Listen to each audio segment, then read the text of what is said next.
Season 1 is here for Black Ops 7, historically the largest update outside of a launch that we see every single year. So in this one, we're taking a look at what's new, what's changed, and what you should know about. Drop your thoughts as we go along, drop a like if you enjoy the video, and make sure to subscribe to stay up to date with all things Black Ops 7 and other FPS content I'd love to have in the community. Finally, this video is brought to you in part by my friends over at KontrolFreek, but more on that in a bit.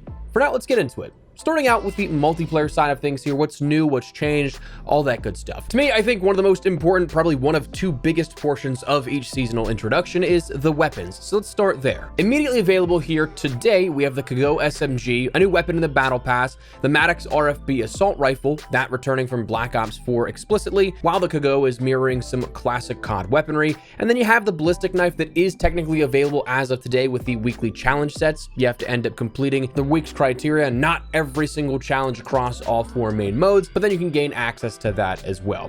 Things like the NX Ravager special weapon and more are coming in season with weekly challenges, as well as later on down the line with the mid-season update. Your new maps, you end up having Utopia, Fate, and Standoff as your standard 6v6 maps, with Odysseus being a face-off map that is both 6v6 and 2v2 for gunfight there. So a solid day one offering here, but more are still going to be coming as the season progresses, with mid-season in a few weeks. As mentioned when we talked about the ballistic knife here, the weekly challenge sets are actually now available within Black Ops 7 as well. This mirroring the system we had within Modern Warfare 3, you have 6 challenges across 4 of the main modes of co-op campaign, multiplayer, zombies, and Warzone. To end up completing a sort of week's total, you only have to complete 6 challenges from any of those different game modes. So you don't have to do all 6 in multiplayer, all 6 in zombies. You can do 3 in zombies, 3 in multiplayer, 2 in multiplayer, 2 in zombies, 2 in Warzone, 1 in co-op campaign, 3 in zombies, and 2 in multiplayer. Any variation on how you end up completing 6 weekly challenges, that will complete that for you.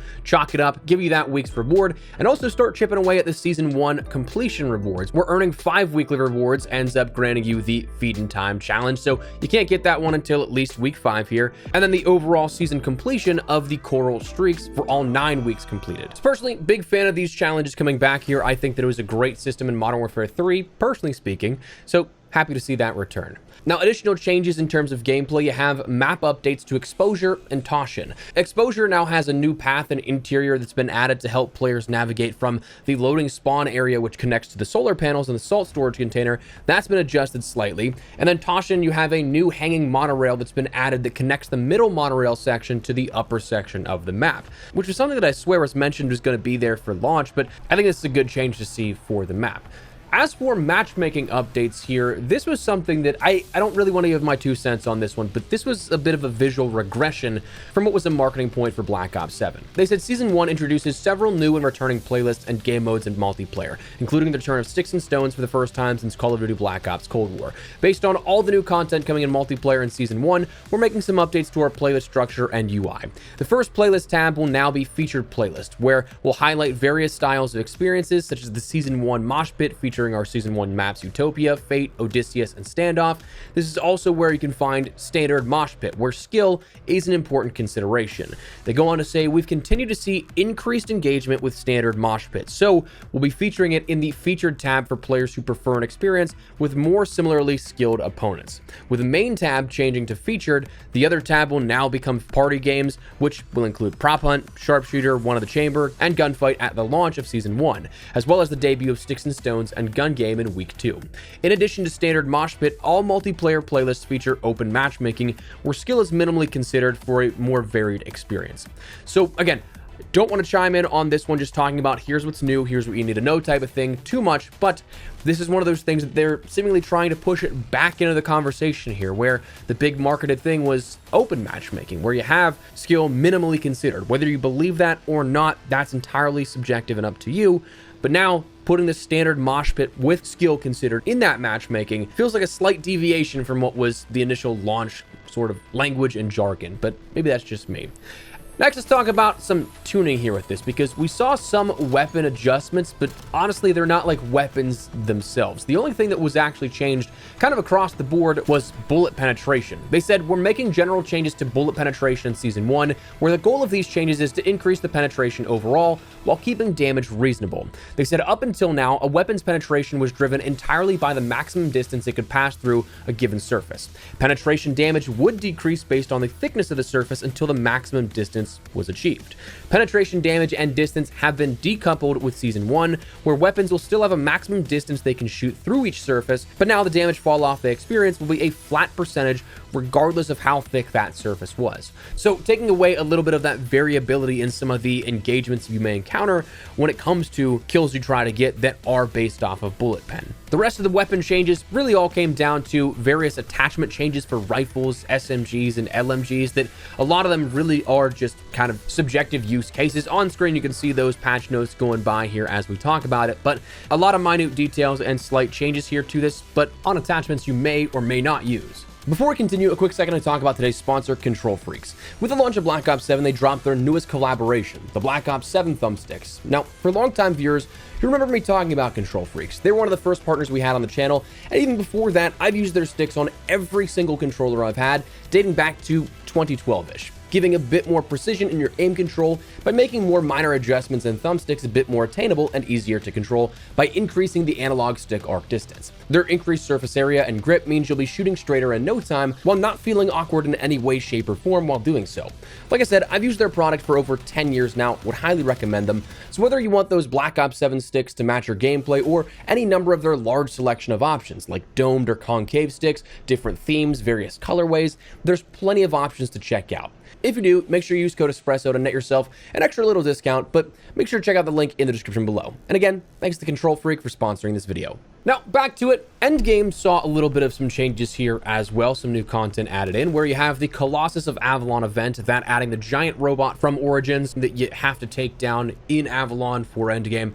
Additionally, we also saw exotic skills introduced, where these are acquired by completing world events via special exotic skill cases, randomly awarding Mega Punch, Conjuration, Echo Shell, Celebration, Frost Cloud, Resurrection, Shattered Shield, or Graviton Reaction. One of those here randomly upon completion. And then exotic weapons, there are two new of these, the Kill Switch and the Swarm Forge, that were introduced into Endgame with this update.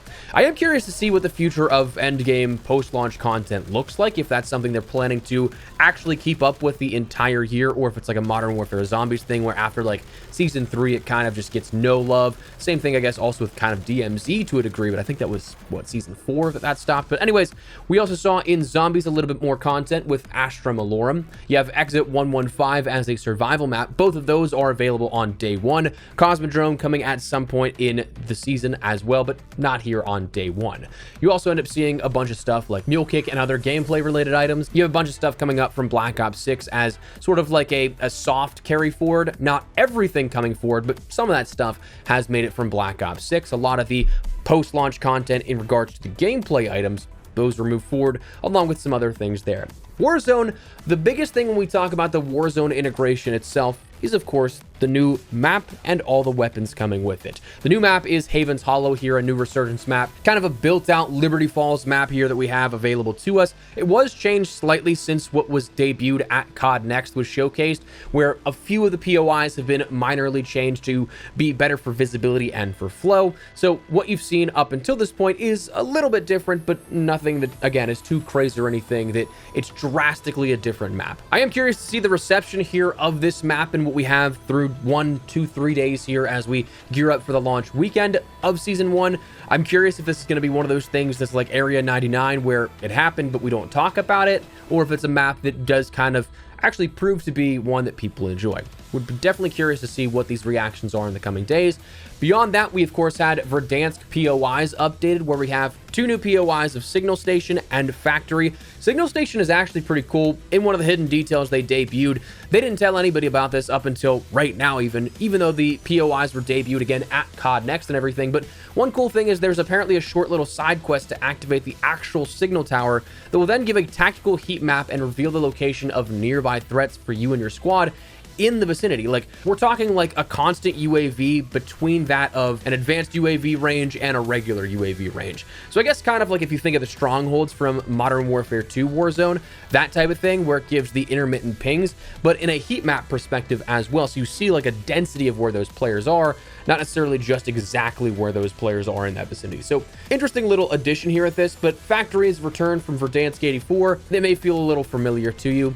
One thing that's interesting about the Warzone integration and the changes here is the changes to how LTMs are going to be handled. We're no longer going to have week-long or 2-week-long LTMs. It seems like they're moving with this post-launch season to weekend-only LTMs. So you're going to have your standard modes all throughout Monday through Thursday, it seems like, and then weekends on Fridays to Sundays, you'll have these LTMs you can engage with. Weekend 1, we're going to have buyback BR quads, which of course is a fan favorite. Looking forward to that one. Weekend 2, you're going to have amped battle royale quads, which is an experimental mode that increases base health to support longer, higher intensity gunfights. Week 3 and 4, there are going to be no limited time modes because of the holiday break. That's when everybody in the offices are off. So those 2 weeks are just going to be standard playlists. And then week 5, we're going to have ultra fast resurgence, which very well could be leading us into what is then the mid-season update. Maybe even week 5 being that mid-season update. But ultra fast resurgence, they said details will be announced at a later date. So potentially with that mid-season update, because that would then come along with said blog leading until that point.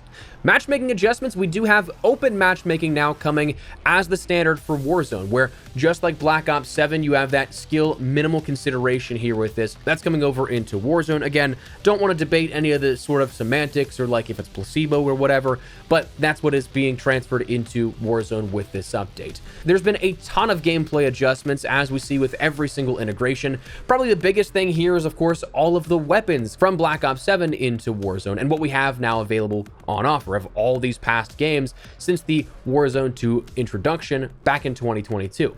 One interesting thing is that there really was no major weapon tuning listed. Like, everything across the board is pretty much just, okay, here's what it is. The biggest things are just the weapons actually did come into Warzone. Other than that, we did see some aim assist tuning where they tuned the strength at short and long ranges and refined full activation requirements to better balance engagements between controller players and keyboard and mouse players. So this just taking that Black Ops 7 right aiming stick requirement for maximum rotational aim assist strength and applying that to Warzone as well. As for your movement, sprinting has been changed where, just like Black Ops 7, tactical sprint is not a core ability anymore. You can still get it with the sprinter perk, so you do need to consciously take a perk to actually get that, but they also increased the base sprint speeds.